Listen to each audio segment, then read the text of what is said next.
there's just so much. You're listening to a Mamma Mia podcast. Mamma Mia acknowledges the traditional owners of land and waters this podcast was recorded on.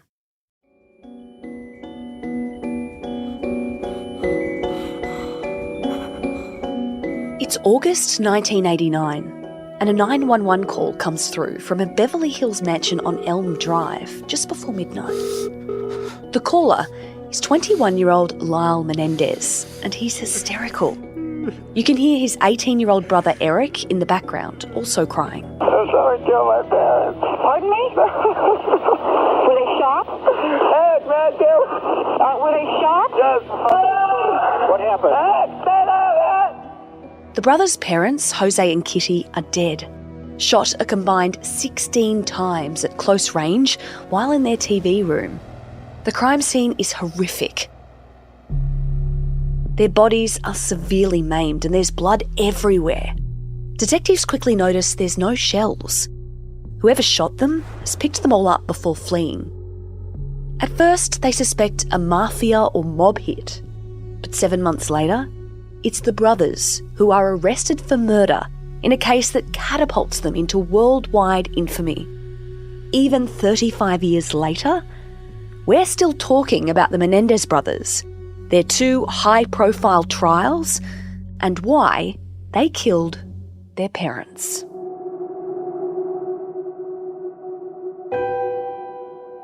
I'm Gemma Bath, and this is True Crime Conversations, a Mamma Mia podcast exploring the world's most notorious crimes by speaking to the people who know the most about them.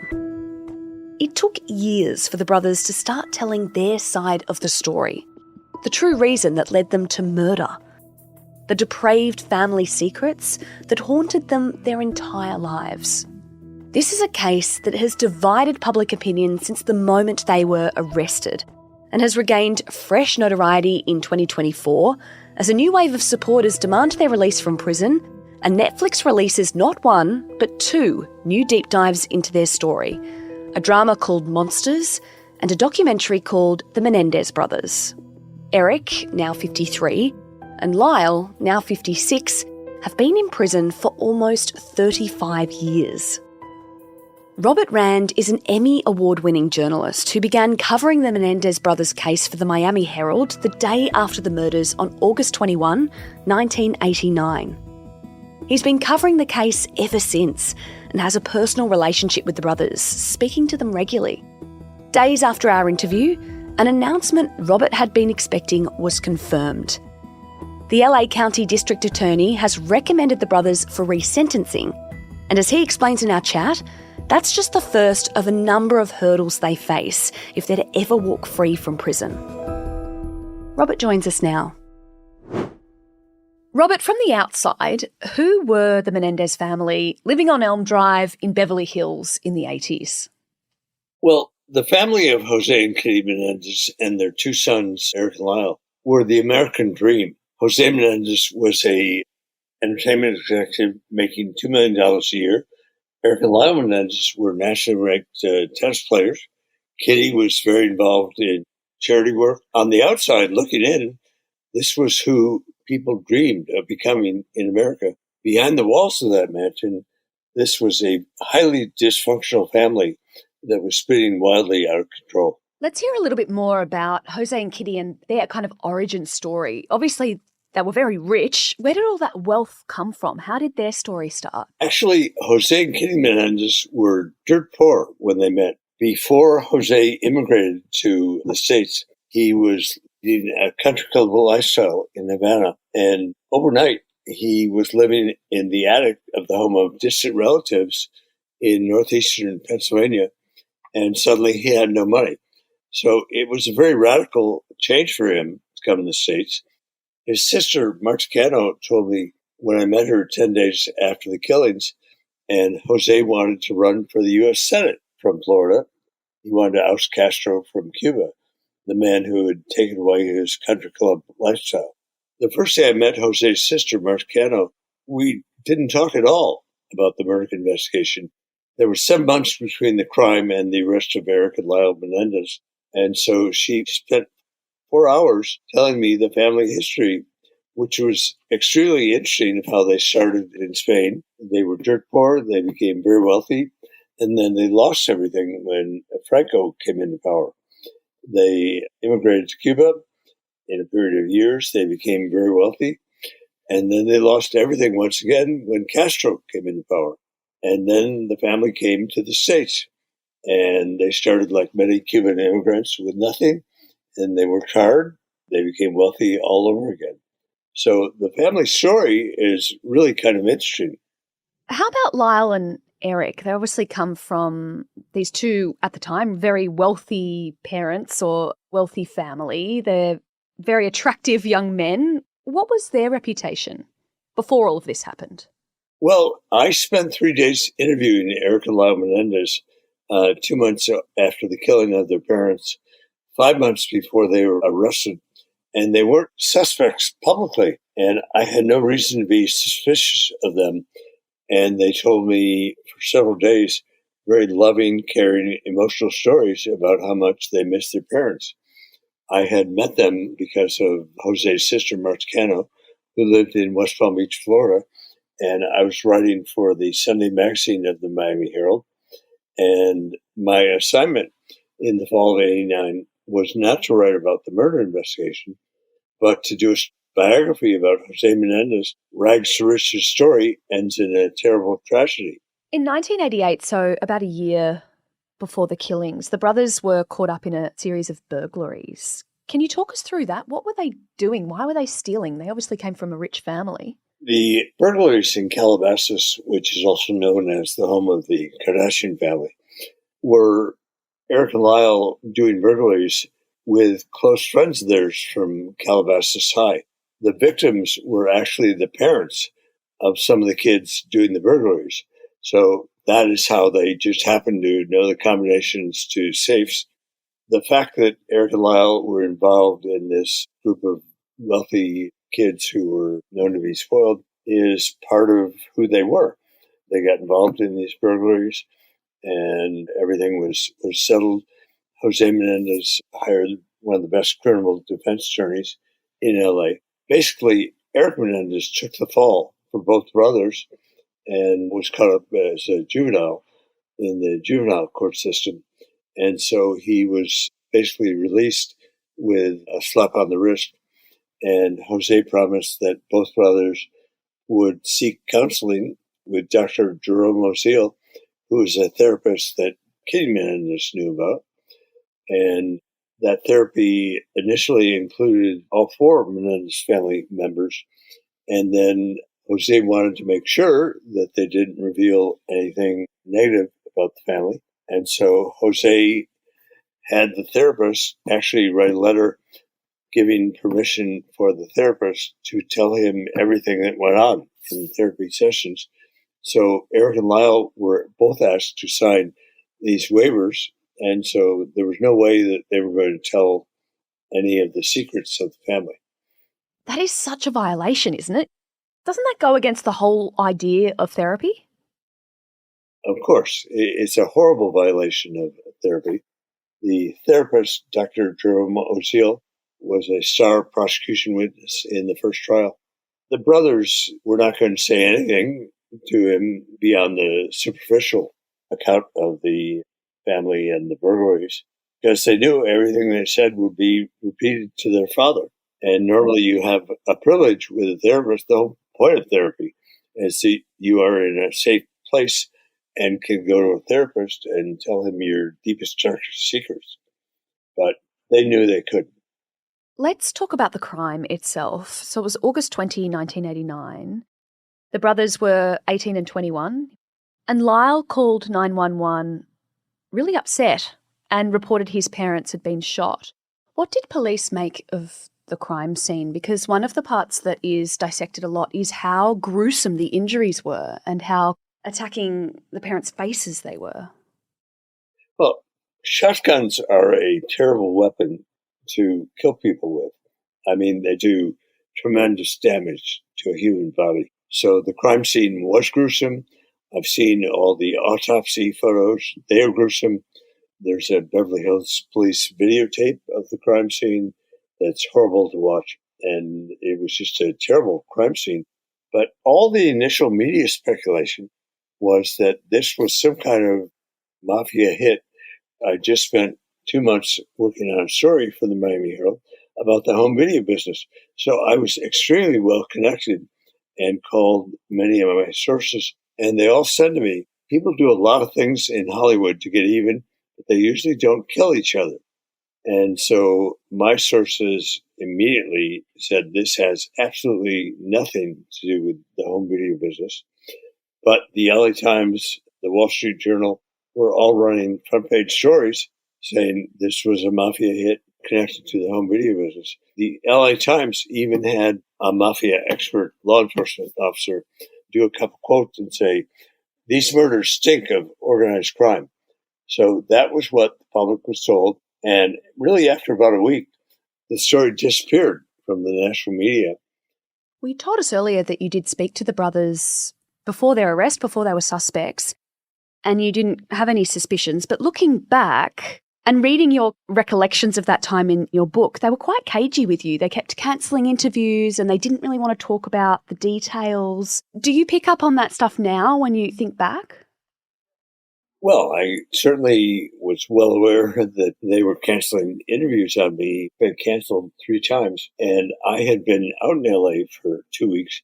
And my editor told me, you need to come back on Monday, regardless of whether you speak to the brothers. And so I called their aunt, Martecano, in Florida, and said, I really would like to interview the brothers, but they've canceled on me 3 times. Can you please call them and tell them it's important that we talk?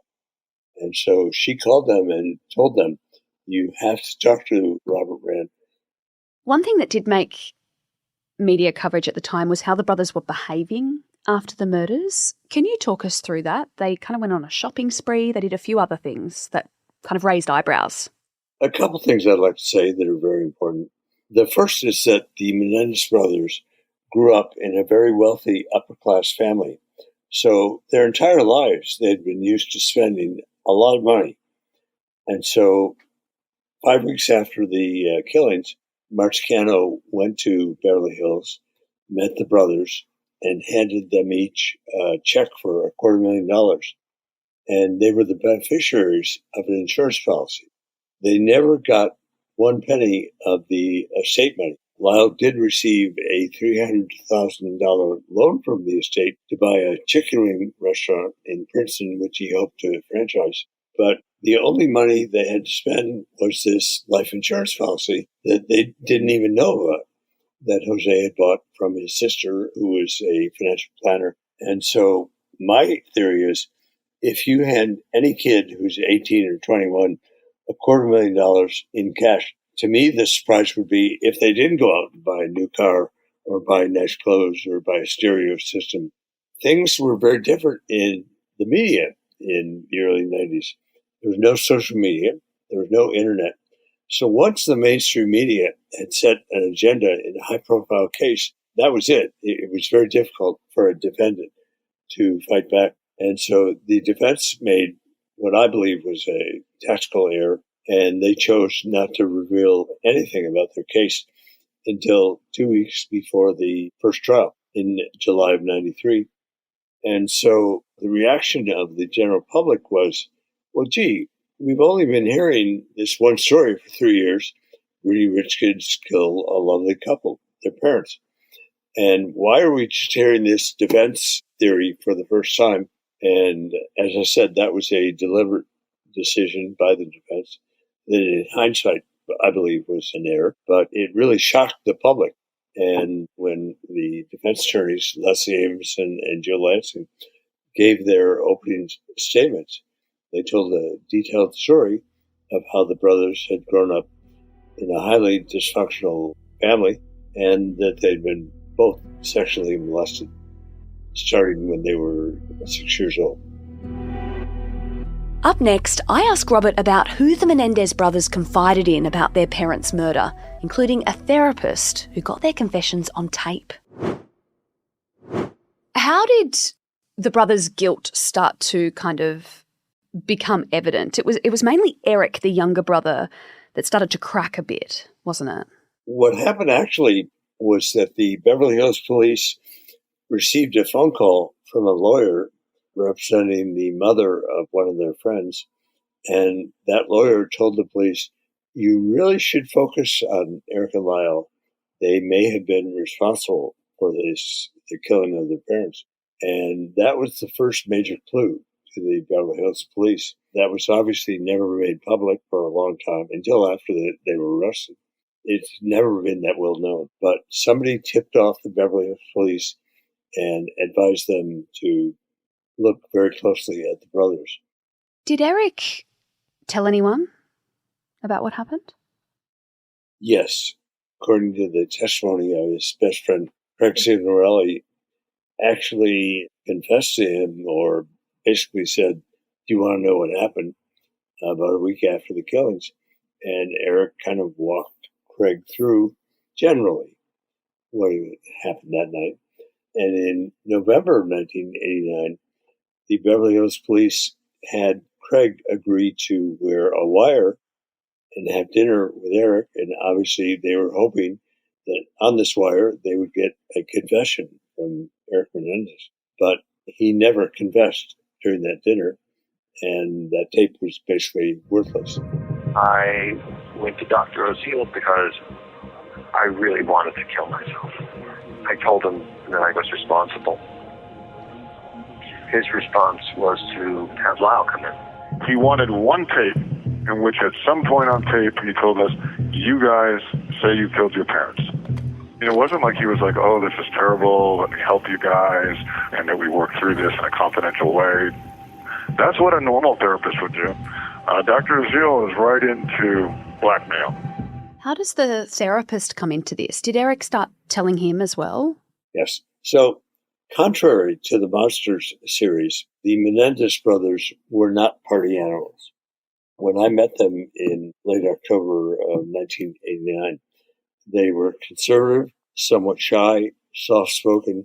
Both brothers were known to be very conservative, athletic jocks who were nationally ranked tennis players. And what happened with Erik was that in September of 89, following 4 or 5 weeks after the killings, he moved in and stayed with a cousin in the San Fernando Valley suburb of LA. Basically, Erik was falling apart. He was not partying like they showed in the Monsters series on Netflix. Erik was suicidal.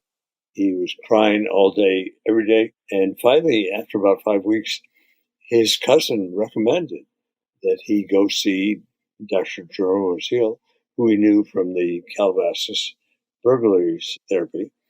And so Erik called Dr. O'Seal and made an appointment for Halloween on 1989. And Erik told the doctor that he wanted to be the last appointment of the day. He didn't want to see anybody else in the office. And so he went to Dr. O'Seal as Lyle was passing out Halloween candy at the Menendez mansion in Beverly Hills with his girlfriend. And so Erik and Dr. O'Seal went out for a walk. At the end of that walk, Erik leaned back against a parking meter and said, we did it. And Dr. O'Seal said, you mean you killed your parents? And Erik said yes. So Dr. O'Seal immediately wanted to call Lyle and have him come over to the office, which he did. And Lyle obviously was very angry at Erik for confessing. And Lyle really was terribly upset. You know, he said to Erik, why didn't you just talk to me? Why did you come to the therapist? Now he knows, and that could be a problem. And so both brothers left Dr. O'Seal's office after about an hour. But in a series of subsequent therapy sessions, Dr. O'Seal assured the brothers that everything they said to him was privileged and that he would not ever say anything to the police because of that privilege. But there's a side story that went on at this time, which was in Dr. O'Seal's personal life. Jerry O'Seal was married to another therapist, but he had a girlfriend on the side named Judalyn Smith. Judalyn Smith initially claimed She was in Dr. Oziel's waiting room and actually overheard the brothers confess. I believe that story is totally untrue, and that Dr. Oziel simply gossiped with his girlfriend and told her information that he never should have revealed as a therapist with any integrity. Is that true in a therapy sense? If someone admits to a crime, especially murder, in your presence, are you still not allowed to go to police? Is that all supposed to be confidential? No. So even if you confess to a murder, that is still privilege. However, California has a law called the Tear-Soft Law, which spells out the exceptions to the privilege. And for example, if I go to a therapist tomorrow and say, I'm going to kill my girlfriend tomorrow, the therapist is obligated to contact law enforcement. A therapist would have to disclose to police if the killing was about to happen. But if the killing has already happened, then that's a different story. You're right. Right. So he doesn't have to tell anyone. He's actually under oath not to tell anyone. That is the privilege law in California. But there's another exception under the Tear-Soft rule, and that is if you threaten your therapist, if you say, I'm going to kill you, I'm going to hurt you, I'm coming after your family, the therapist is obligated to go to the police. And so when Erik and Lyle Menendez were leaving his office after about an hour, Lyle Menendez shook Dr. Oziel's hand and he said, good luck, Dr. Oziel. And according to Oziel, that was the threat. He perceived that as a threat. That's how that information was allowed in the trial. But there's one other thing you should know about Dr. Oziel. The defense claimed in the first trial that Oziel was blackmailing the brothers because he told them both, you both need therapy 5 days a week, and I'm going to be billing your family back east for 2 therapy sessions a day, one for each of you. And so the bills kept getting larger and larger. And finally, Marcano, Jose's sister in West Palm Beach, called the brothers and said, do you really need $10,000 worth of therapy every week? And they told her, they insisted that the bills be paid and therapy was helping them so much. And in reality, Erik and Lyle Menendez never showed up for a single appointment on the books. Was it all of this stuff with Oziel that eventually led to their arrest? Yes. The way that Lyle and Erik Menendez were arrested was that Judelon Smith was finally kicked out of the house by Dr. Oziel and his wife. And the next day she went to the Beverly Hills police and said Erik and Lyle Menendez killed their parents. And Dr. Jerome Oziel has some tapes in his safety box, including one tape with Erik and Lyle's confession that was recorded in December of '89, a couple months after Erik first confessed to Dr. Oziel. So the morning after Judelon Smith went to the Beverly Hills police, the investigators conducted a search warrant on Dr. Oziel's house. The entire team of police went to the Oziel's house. And also there was what's called a special master. And his job in a situation that involves possibly privileged material is to hold on to the tapes and don't let anybody hear the tapes because they would become a source of litigation in the days after the brothers were arrested. Dr. Oziel, after they got the tapes from his safe box, he insisted that the police listen to the tapes immediately, and Dr. Oziel was very upset, and he said, there are more people that are going to die tonight and in the next few days if you don't hear these tapes right now. And so the police were more than happy to listen to the tapes, in spite of what the law said was this special master was a lawyer, was supposed to seize the tapes, keep them in his possession, and so there would likely be litigation later. They listened to the tapes in Dr. Oziel's living room that the afternoon of the search, and a few hours later, Lyle Menendez was arrested. Erik was in Israel playing in a tennis tournament, and he actually made it out of Israel to London before Interpol came knocking on his door in Israel. So Erik was actually in London, unknown to Interpol, for several days with his tennis coach, Mark Heffernan. The family hired Robert Shapiro, a lawyer that you probably heard of from the O.J. Simpson case. And Robert Shapiro made a horrible mistake.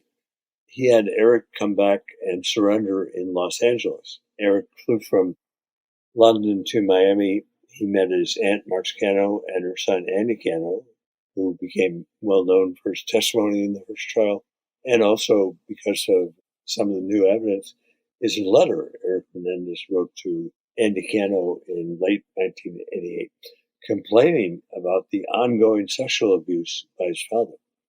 If Erik Menendez had simply walked into a police station, any police station in London, and surrendered, it would have been a condition of his extradition that he not be eligible for the death penalty, because the UK does not have the death penalty.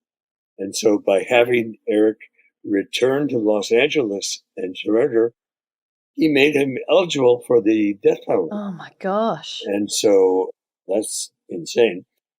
When the family found out about all this, they fired Robert Shapiro 2 or 3 weeks after he was hired, and they hired Leslie Abramson, which was a great move by them, because watching her in court was like watching great theater. She is such an effective advocate. She represented Erik Menendez, the younger brother. An attorney named Jill Lansing represented Lyle Menendez, and both of the defense attorneys were equally effective and very powerful in court. But Leslie Abramson got the majority of publicity simply because she was so colorful, and there would be a news conference daily during the trial in which the prosecution would talk for 15 minutes, and then the defense attorneys would talk for 15 minutes.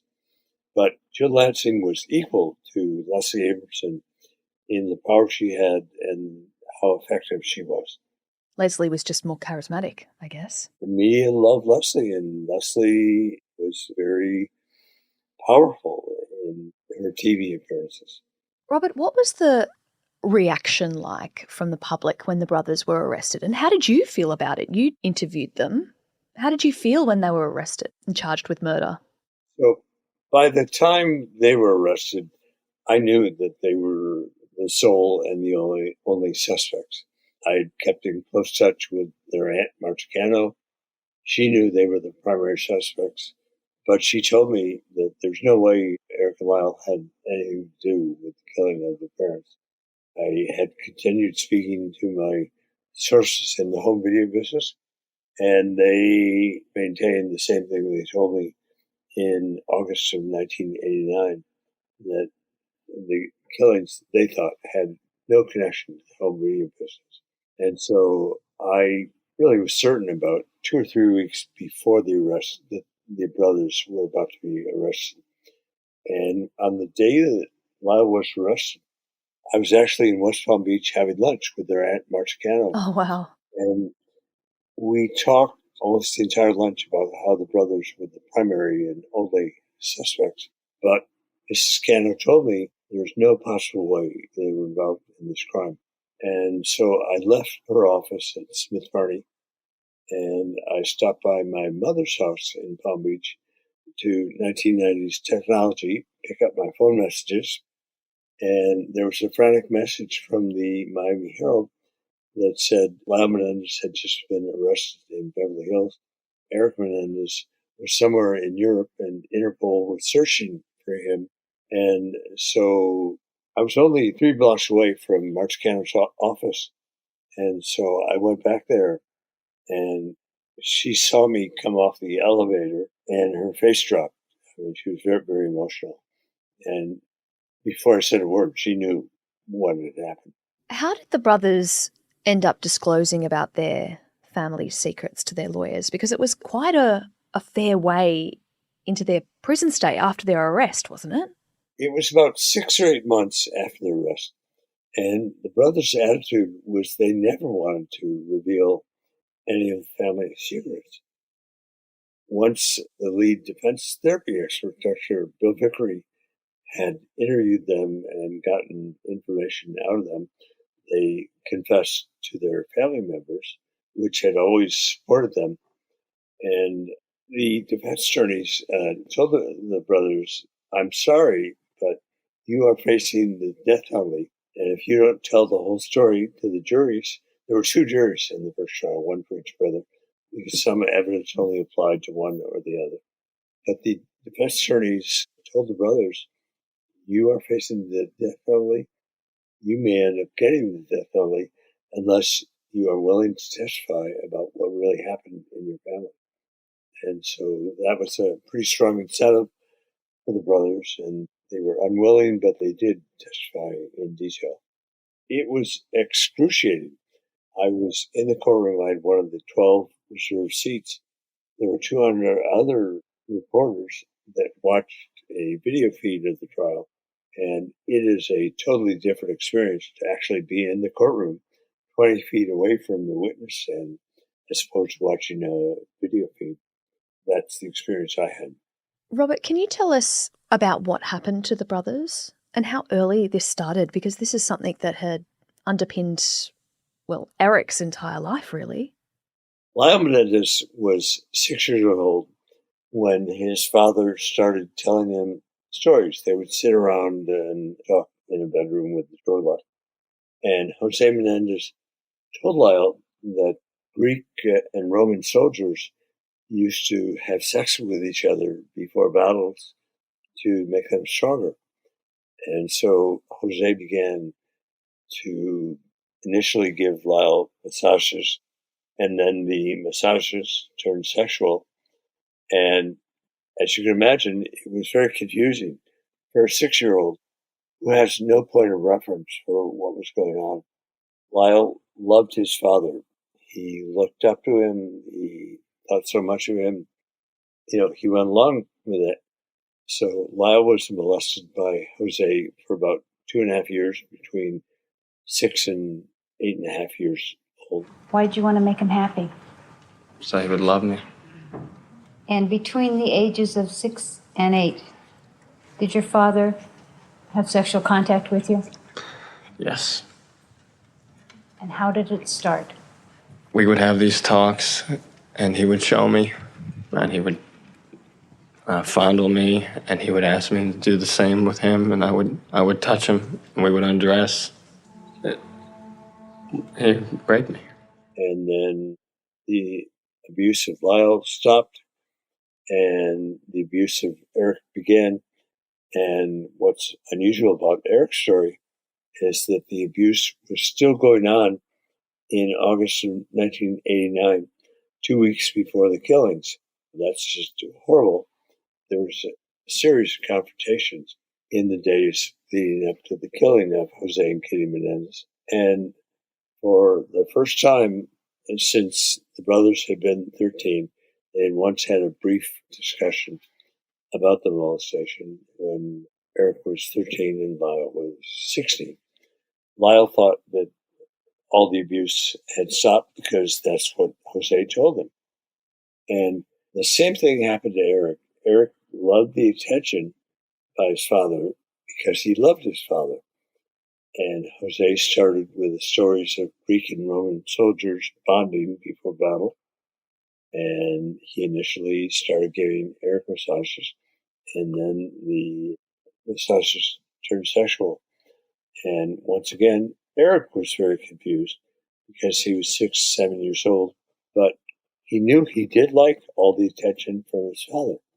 But there are hundreds of eyewitnesses to physical, verbal, and emotional abuse that went on in the Menendez family by Jose to his sons. And so, as I said, it was very confusing for the brothers what was happening. On the second hand, when the sexual abuse became more serious and Jose began raping the brothers, they asked him to please stop. It was hurting them. They didn't want to do this. And Jose actually had a very active sex life. He had a buffet of sexuality going on. And one of the therapists told me that it's quite common for child abusers to have an entire buffet of sexuality. Jose had a mistress in New York. He had a mistress in LA. He was using 3 different madams in Hollywood to supply him with prostitutes. And so, in addition to the brothers, he had a lot of other things going on sexually. 1/3 of kids who are abused go on to become abusers themselves. Which is a detail that comes to light in the trial, that Lyle actually abused Erik in one instance. Yes, but they were 6 and 8 years old. So, in spite of Ryan Murphy or anybody connected to the Netflix series speaks about, it was certainly not adults having a sexual relationship. I know the story told in Monsters of Erik and Lyle having an incestuous relationship is totally false. And I can't understand where that came from. How does Kitty come into all of this? Because Jose was the one that was abusing the boys. Correct. Did she know about it? Yes. In the series of confrontations in the days leading up to the killings of the parents, some of the confrontations were between Lyle and Kitty Menendez. And at one point, Kitty became so angry with him that she literally ripped off his toupee in front of Erik, and Erik didn't even know that Lyle wore a toupee. And Jose insisted that his 17-year-old son get a toupee because his hair was turning thin. And Jose told him, "You're going to Princeton, you will meet important people that you will know for your entire life.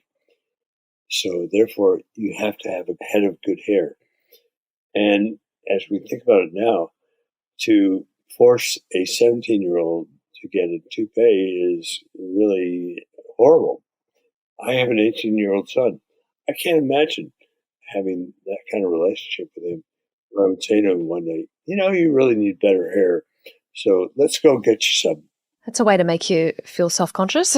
Right. And what Jose wanted was he wanted Lyle to be the new and improved version of Jose. Jose dreamed of going to an Ivy League college, but he went to school at Queens College, a smaller local community college in Queens. I mean, it's still a very good school, but it's not the Ivy League. And so Lyle, who was a national ranked tennis player, applied to Princeton, and he got in because of his tennis skills. So by having Lyle go to an Ivy League school, Jose was realizing his own dreams through Lyle.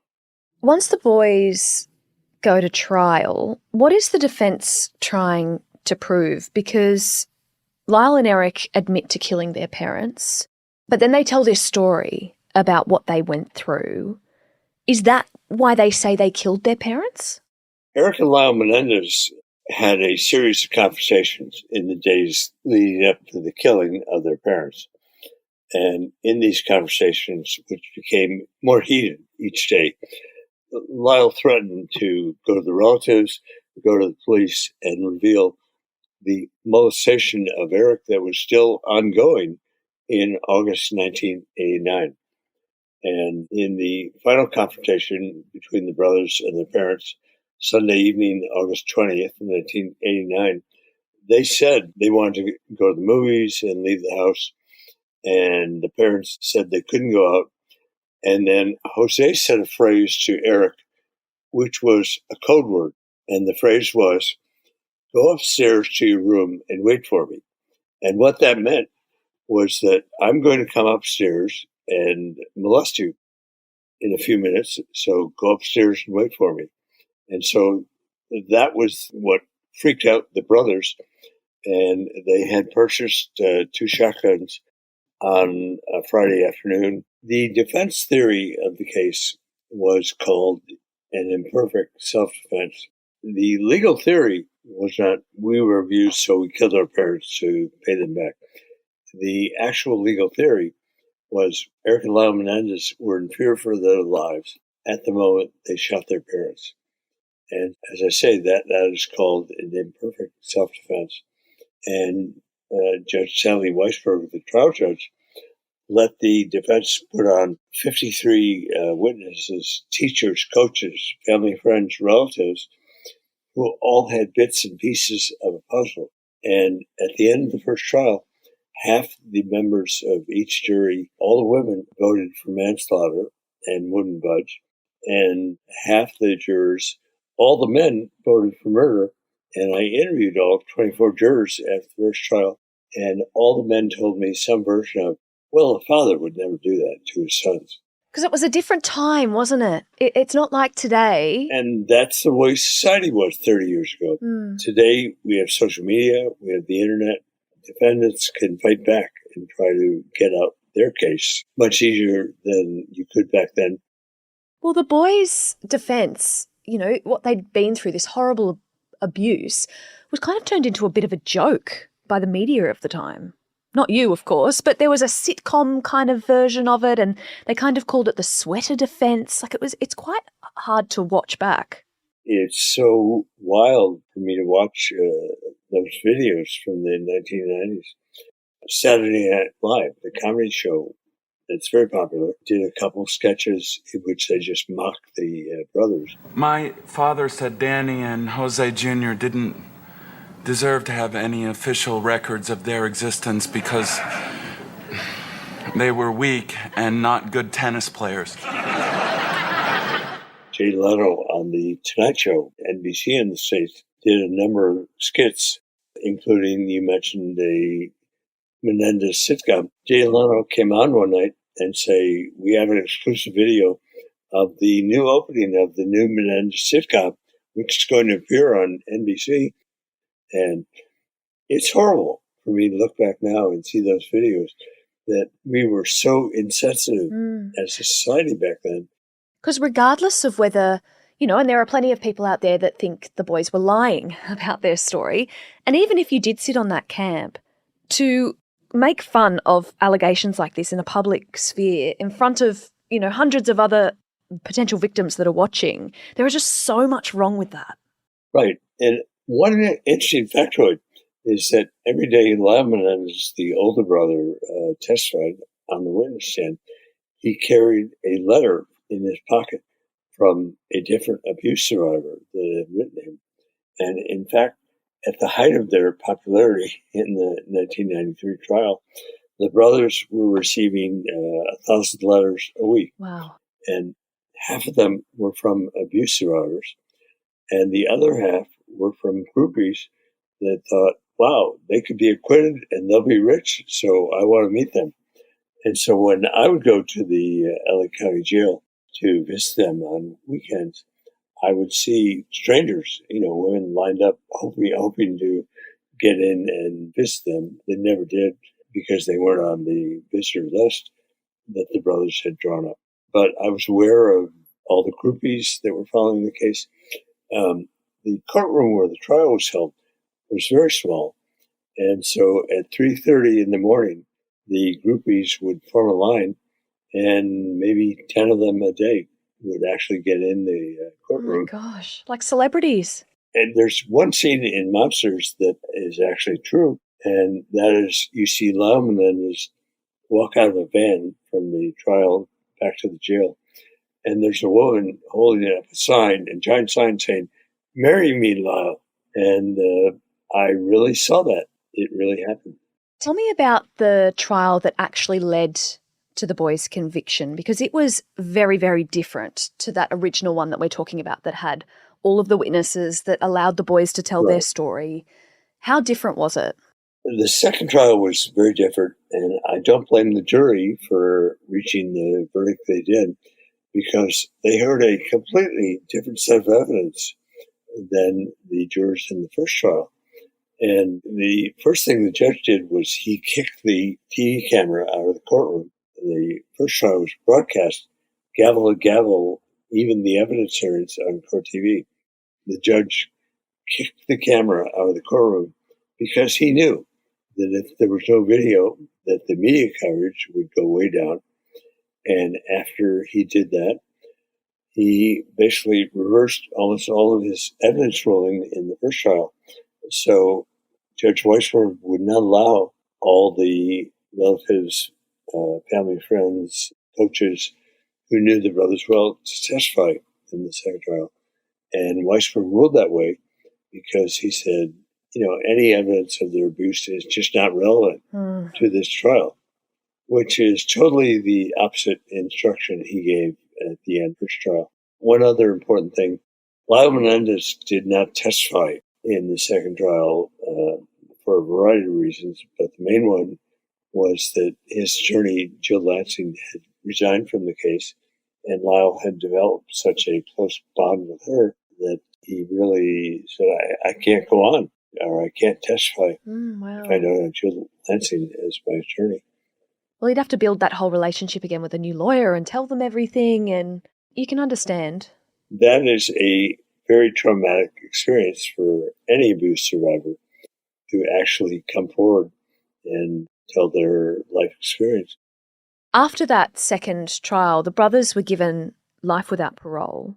And obviously we've spoken about there was an option in that first trial for them to get to manslaughter, to only be in prison for a few years, but they've been in prison for, over 3 decades now. Do you believe that that was a fair sentence? No. The correct verdict in this trial should have been manslaughter, not murder.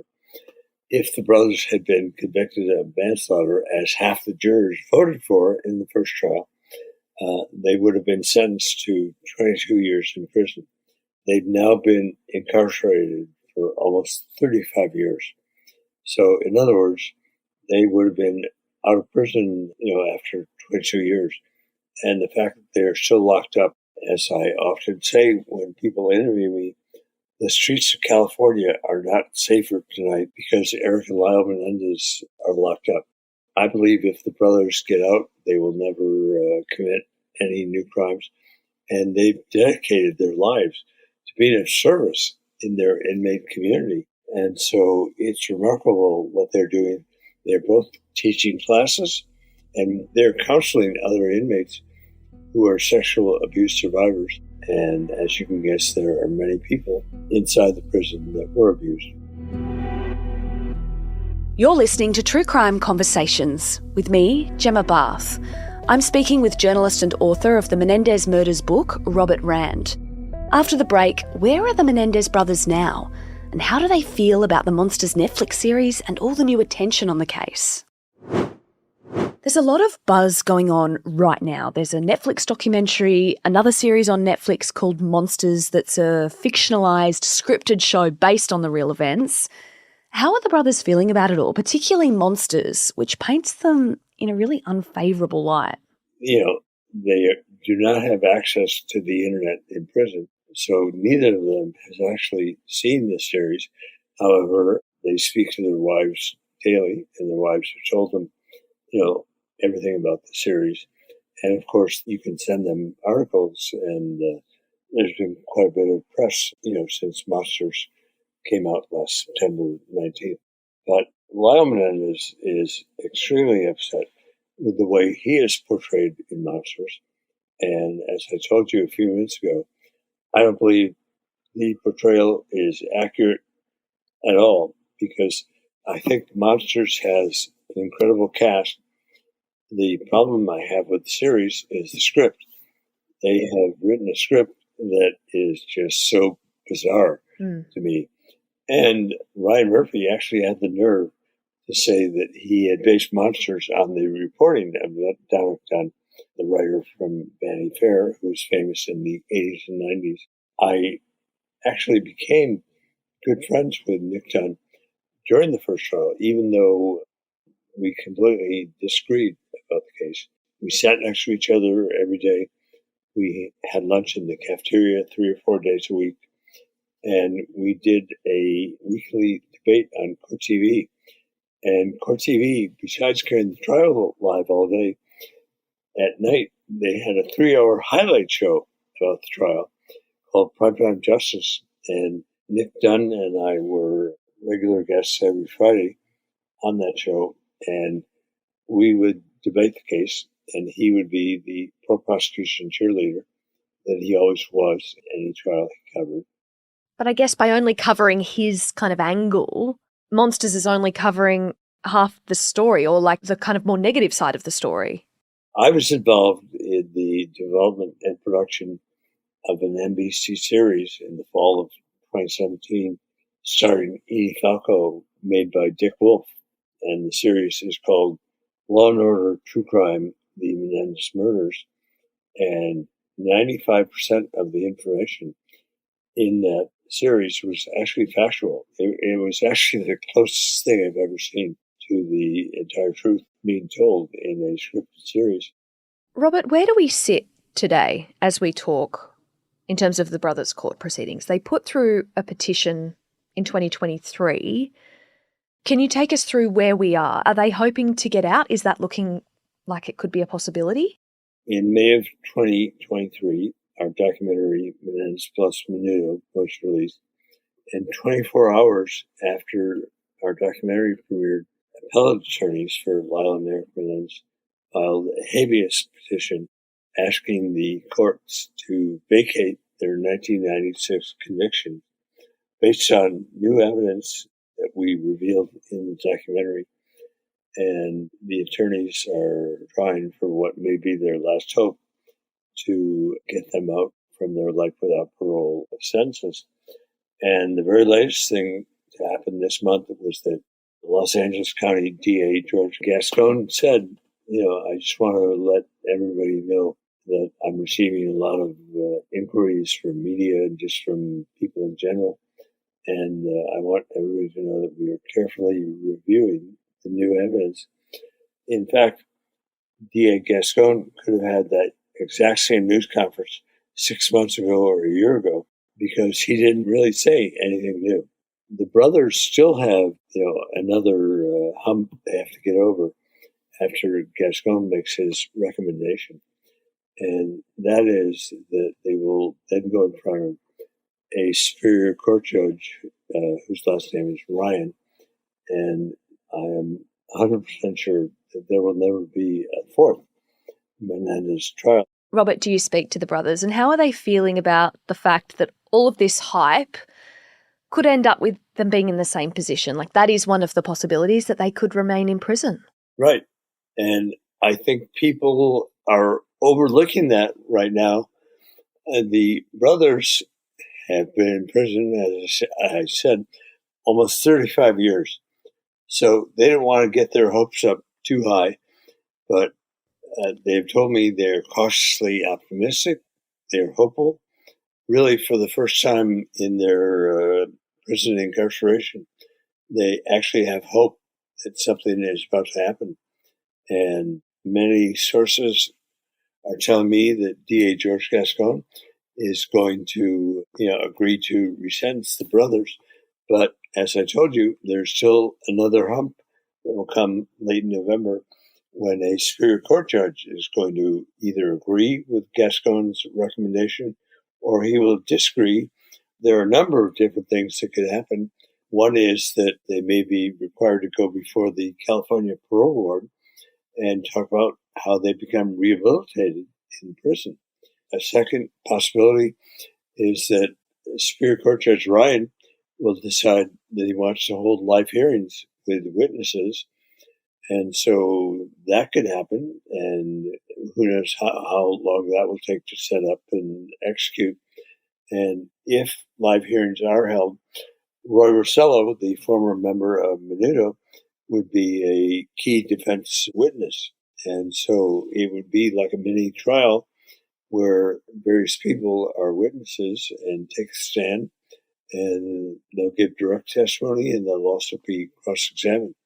And DA George Gascon said his office is kind of divided between people that were involved in the work on the original trial, basically feel the defense is fabricated and the brothers were never molested. Still. Gascon said that there's another large faction in his office of people that believe the brothers were molested and they think they should be resentenced. So there is fighting going on in the DA's office right now. And George Gascon is up for re-election in the general election November 5th. And so if you had asked me a month ago, would I think that George Gascon would do anything before the election? I would have told you that Gascon would not have touched the brothers' case with a 10-foot pole because he's running for re-election and he does not want to be known as the guy who let the Menendez brothers out of jail. So it's all very interesting, all the different things that are swirling around each other. And, even though we were, the original documentary in May of 23 that exposed the Menendez-Menudo connection, I'm grateful that Monsters came out, even though it's full of false scenes. And I'm grateful that Netflix released the documentary October 7th, because that is full of facts. Thanks to Robert for helping us to tell this story. You can read his detailed account of this case, including his interviews with the brothers, in his book, The Menendez Murders, the shocking, untold story of the Menendez family and the killings that stunned the nation. True Crime Conversations is a Mamma Mia podcast, hosted and produced by me, Gemma Barth, and Tali Blackman, with audio design by Tom Lyon. Thanks so much for listening. I'll be back next week with another True Crime Conversation.